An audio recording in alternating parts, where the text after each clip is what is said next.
Comme n'importe quel revêtement de sol, le parquet flottant doit être posé sur un sol solide, sain, sec et propre. Mais il doit aussi être posé sur un sol plan et on va vérifier la planéité. Donc ce revêtement de sol, le parquet flottant, peut être posé sur un sol existant, ça peut être sur un carrelage, sur une dalle béton, ça peut aussi être sur une moquette rase ou sur un sol comme ici où il y avait un ancien revêtement plastique qui a été décollé, mais on va donc vérifier la planéité. Pour ça on pose la règle de 2 mètres et on vérifie qu'il n'y a pas ici un écart de plus de 2 mm. C'est le cas, il n'y a pas de problème. C'est simple, si ici on avait un jour qui apparaissait, il faudrait qu'on procède à un ragréage. Dans certains cas, il peut y avoir des risques d'humidité. Or, c'est un parquet, donc il doit être posé sur un sol sec qui ne prendra pas l'humidité. Pour ça, il faudra envisager de poser un film étanche de type polyane. Nous, c'est pas la peine, on est au premier étage, il n'y a aucun risque de remonter, donc on va pouvoir poser directement la sous-couche. La sous-couche isolante a 3 fonctions. La première, c'est d'absorber d'éventuelles petites irrégularités du sol. La deuxième, c'est de renforcer légèrement l'isolation thermique. Et la troisième, c'est de réduire les bruits de choc sur le parquet. Alors la sous-couche est tout simplement déroulée sur le sol. Alors, la deuxième bande d'isolant est déroulée le long de la première, bien jointive. Et j'assemble les deux avec un adhésif, tout simplement. Voilà, et je découpe la sous-couche pour qu'elle suive le mieux possible le mur.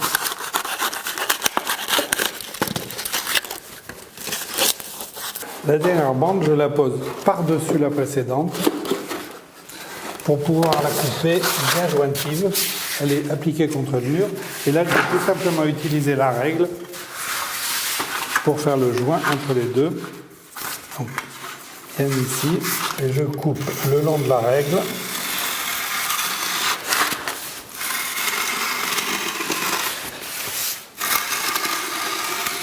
Et il suffit d'enlever la bande qui a été découpée.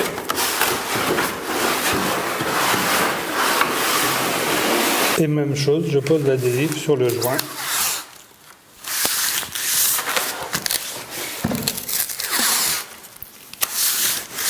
Avant de poser le parquet, on va le stocker. On va stocker les paquets de parquet pendant 48 heures dans la pièce où le parquet doit être posé, tout simplement pour que le parquet soit au même degré hydrométrique de la pièce et à la même température. Le parquet est un revêtement de sol durable, on va donc choisir un parquet de bonne qualité et ensuite on va plutôt l'acheter chez un spécialiste. Moi je l'ai choisi chez Découpus Parquet qui est le premier spécialiste du parquet en France avec quelques 1000 références, un site de vente et plus de 30 showrooms. J'ai choisi le modèle All Story Cannelle qui est un parquet à l'ancienne qui est vieilli et façonné à la main avec un aspect fumé brossé. Alors ce modèle présente des variations de couleurs, mais on voit aussi qu'il y a des nœuds et il a une finition vernis mat. Ce type de parquet est ce qu'on appelle un parquet contre-collé qui est constitué de 3 couches. Une couche de parement qu'on appelle aussi couche d'usure, un contre-parement et une couche intermédiaire qui est constituée de latté et ces couches sont croisées. Alors précisons que la couche de parement de 3 mm d'épaisseur et qui est légèrement chanfreinée tout autour est un chêne européen issu de forêts éco-gérées. Alors le principe de la pose est assez simple. On va poser la première lame à droite de la pièce dans un angle avec la première lame posée languette contre le mur et on va mettre des cales tout autour qui sont des cales de 8 à 10 mm pour conserver un jeu. Donc je fais ça, voilà. La technique dont je viens de parler correspond évidemment à des murs droits. Or ici, on est dans un cadre de rénovation, on n'a des murs pas droits du tout, on voit ici qu'on a un très gros jour. Donc je vais vous montrer l'astuce pour réussir la pose. Je vais donc créer un mur droit artificiel avec une grande règle de maçon que je pose le long du mur, qui va donc compenser les creux qu'on a ici. Et je vais m'en servir pour poser la première rangée de lames le long de la règle. Alors je vais donc constituer un ensemble de 2 séries de lames, 2 rangées de lames, assemblées, collées. Donc je mets un peu de colle dans la rainure et je viens assembler la seconde lame. De la même façon, je colle la lame suivante, bien alignée sur ma règle étant le repère, comme si j'avais un mur droit. Alors pour la fin de la rangée, bien évidemment, je vais avoir une coupe. Je prends une lame que je pose à l'envers, c'est-à-dire languette vers l'intérieur, languette vers le mur. Je positionne avec une cale d'1 cm et là, je repère effectivement ici la coupe, tout simplement. Pour la coupe, on peut utiliser évidemment différents outils. Si vous utilisez une scie égoïne à main, vous allez couper par-dessus. Si vous utilisez une scie sauteuse, vous allez couper par-dessous, c'est-à-dire lame à l'envers. L'idéal, c'est de disposer d'une scie radiale comme celle-là, et là, on va se couper effectivement par-dessus, donc en fonction du tracé, bien évidemment.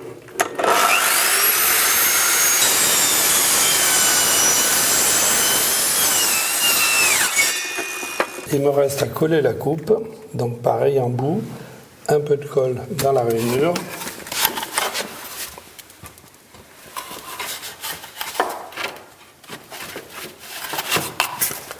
Bien en appui contre la règle. Et je commence maintenant la deuxième rangée avec la chute de la première rangée. Un peu de colle dans la rainure. Je positionne la lame, bien évidemment sans oublier la cale périphérique.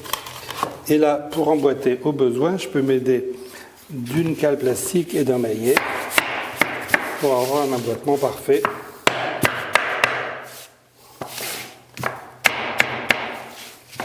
Maintenant, je continue en posant les lames de la deuxième rangée. Un peu de colle.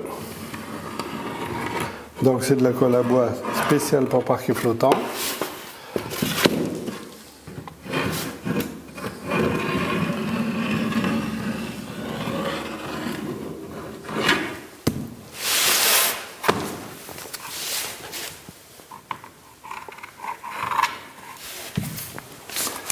Et on emboîte.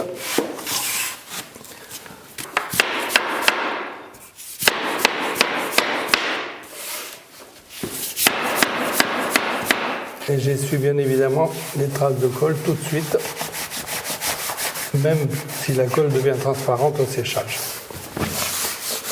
Comme vous l'avez vu pendant la pose des premières lames, on a des lames bien particulières parce qu'elles sont de dimension XXL, c'est-à-dire qu'elles ont une largeur de 19 cm, c'est important, une longueur de 190 cm, sinon que dans un paquet, on a 80% de grandes lames et 20% de lames un peu plus courtes.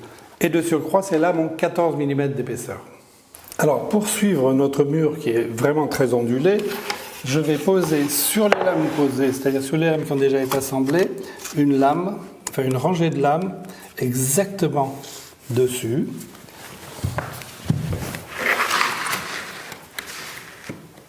Je continue en constituant une rangée parfaitement alignée sur les lames du dessous, bien emboîtée. Voilà, il faut que l'alignement des lames soit très précis. Pour tracer la découpe, je vais utiliser ce qu'on appelle la technique du compas à tracer. C'est un compas porte-crayon, mais plutôt qu'un crayon qui ne marcherait pas très bien sur le bois, j'utilise un feutre à pointe profilée que je glisse ici.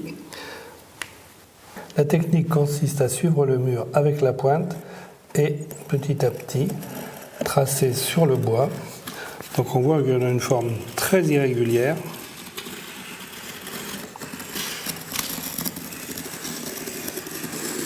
Alors la découpe se réalise nécessairement à la scie sauteuse avec une lame à denture fine et en allant tout doucement pour suivre le tracé.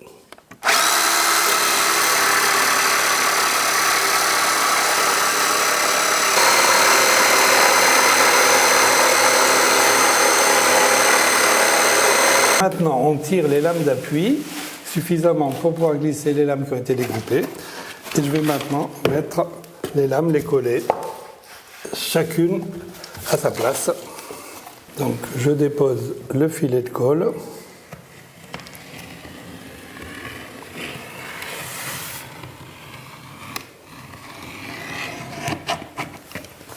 Et j'emboîte la lame, tout simplement, alignée en bout. Voilà, emboîté bien serré. J'encolle la languette de la lame suivante.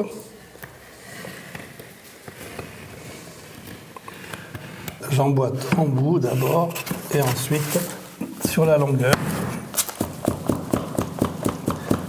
en veillant toujours à serrer au maximum les joints.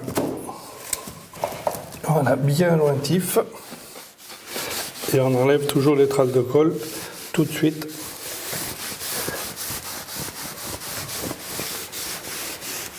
Il suffit maintenant de pousser l'ensemble, sans oublier bien évidemment les cales de périphérie. Et on pousse jusqu'au mur, voilà. Et j'ai un parquet qui suit les courbes du mur.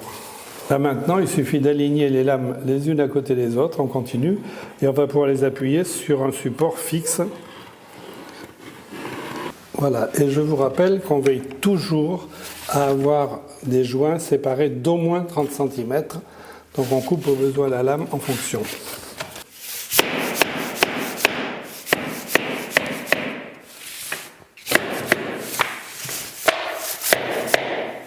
Dans une pièce, on peut avoir un certain nombre de découpes particulières à faire, comme le tour d'un chambranle, le tour d'un tuyau, d'une canalisation, ou comme ici, le fût d'un escalier. Alors pour ça, on va utiliser un outil bien particulier qui s'appelle un copieur de profil ou un copieur de contour. C'est des petites lames, des petites aiguilles. Je l'applique contre le profil à copier et il prend la forme. Donc voilà, le copieur a relevé la forme et je vais pouvoir m'en servir pour tracer la lame qui va être posée ici. Donc là, je trace pour relever la longueur nécessaire de lame avant de tracer la découpe. C'est la longueur jusqu'au fût, moins 1 cm pour la cale périphérique. Et je positionne donc le releveur, le copieur de profil, et je trace. Et pour poursuivre la courbe, il suffit de faire tourner l'appareil pour avoir la courbe complète.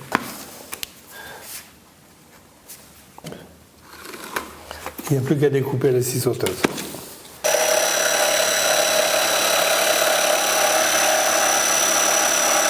Et après avoir encollé la languette, je positionne la lame et on emboîte. Voilà, c'est parfait. Et je continue la prise de contour autour du fût.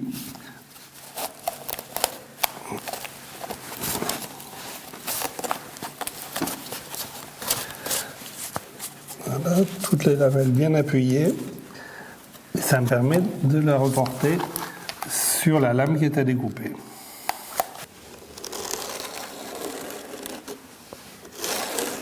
Et on pose la lame.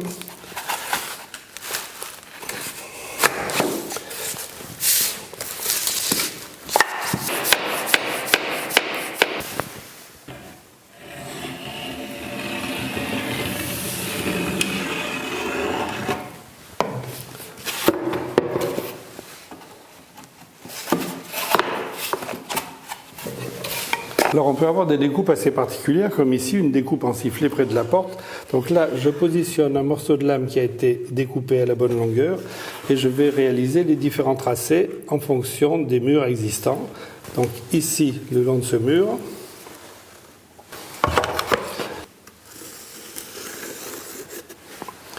Et maintenant, on va découper à la scie sauteuse avant de le poser. Je mets le morceau découpé en place, en emboîtant évidemment très bien.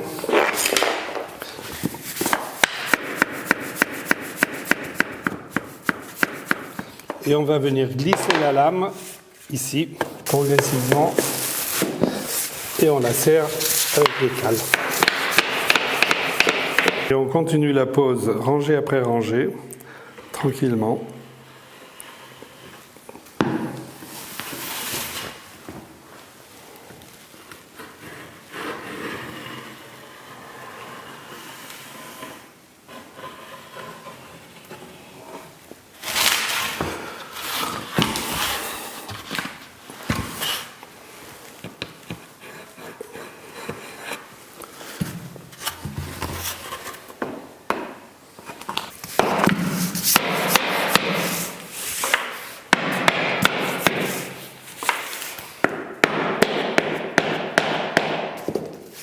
Alors on a une vraie difficulté, c'est ce mur en pierre très irrégulier.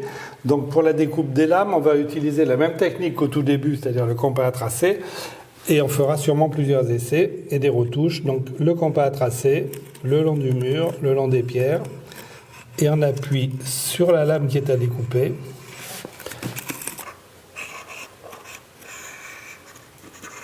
Maintenant, il faut mettre en place le morceau qui vient d'être découpé. Et pour l'emboîter, je vais utiliser un petit outil supplémentaire qui s'appelle un tire-lame. C'est cette pièce d'acier en forme qui me permet d'emboîter sans problème.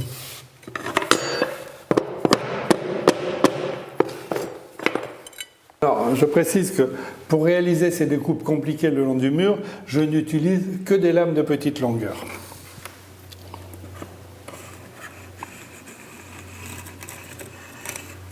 Une fois la pose du parquet terminée, il nous reste à réaliser les finitions. Elles sont évidemment importantes puisque c'est elles qui vont donner la touche finale à notre ensemble décoratif. On va donc poser d'abord des plinthes. Alors il existe plusieurs modèles de plinthes. Moi j'ai choisi une plinthe moulurée à l'ancienne de style et qui est prête à peindre. C'est-à-dire qu'une fois posée, on la peindra comme le mur. Sur une partie droite, là, sur une partie rectiligne comme ici, je vais pouvoir coller la plinthe. Et pour ça, j'utilise tout simplement un mastic de fixation un peu costaud. Donc on va déposer des plots.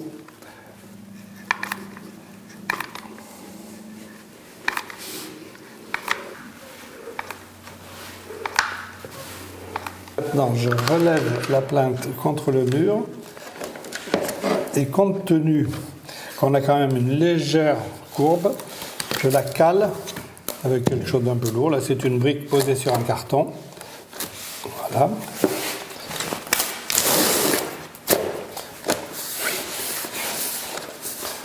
On applique et on laisse sécher. Voilà, et pour aligner les plinthes entre elles, j'utilise une petite cale placée entre les deux pour qu'on soit parfaitement au même niveau, sachant qu'après, le joint entre les plinthes et le joint au-dessus de la plinthe sera terminé au mastic acrylique au moment de la peinture. Dans certains cas, comme ici où j'ai un mur en pierre, la plinthe ne peut pas être collée, donc je vais la visser. Je vais la visser sur des chevilles. Donc je commence par percer la plinthe après avoir opéré. Donc je la perce avec une mèche à bois.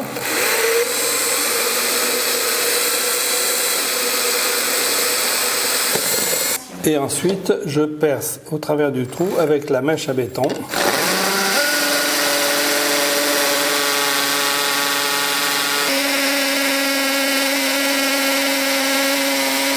Et je mets la cheville.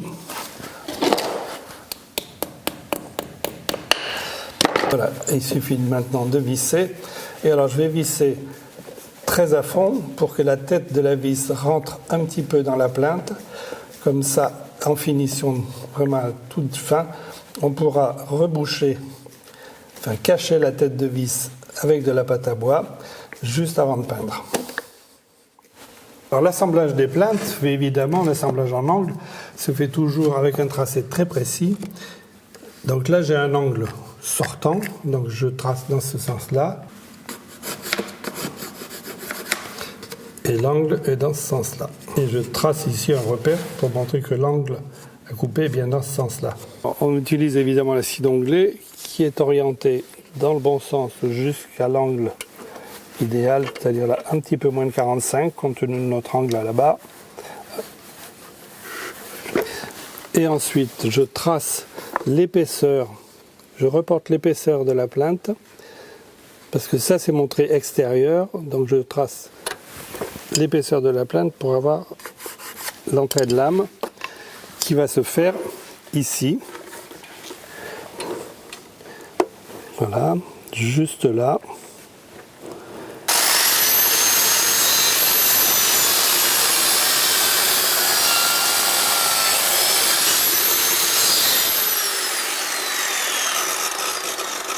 Et avant de la fixer, je la présente pour vérifier que la coupe est bonne. C'est le cas. Et côté seuil, je comble le joint avec un mastic acrylique spécial parquet qui va donc rester souple.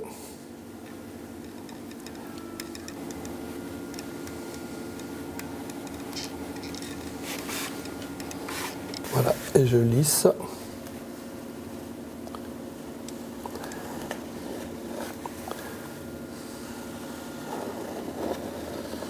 L'entretien d'un parquet verni comme celui-ci est très simple, d'autant plus si on utilise des produits adaptés. Alors par exemple, ce kit d'entretien contient 2 produits complémentaires, un nettoyant détachant et ensuite un polish à base de cire.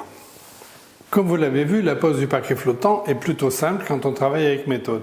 Et en plus, le résultat est franchement superbe. Petite précision, ces lames contre-collées de 14 mm d'épaisseur peuvent aussi être posées collées, en particulier quand on est sur un sol chauffant. Dernière info sur un sujet qui nous concerne tous.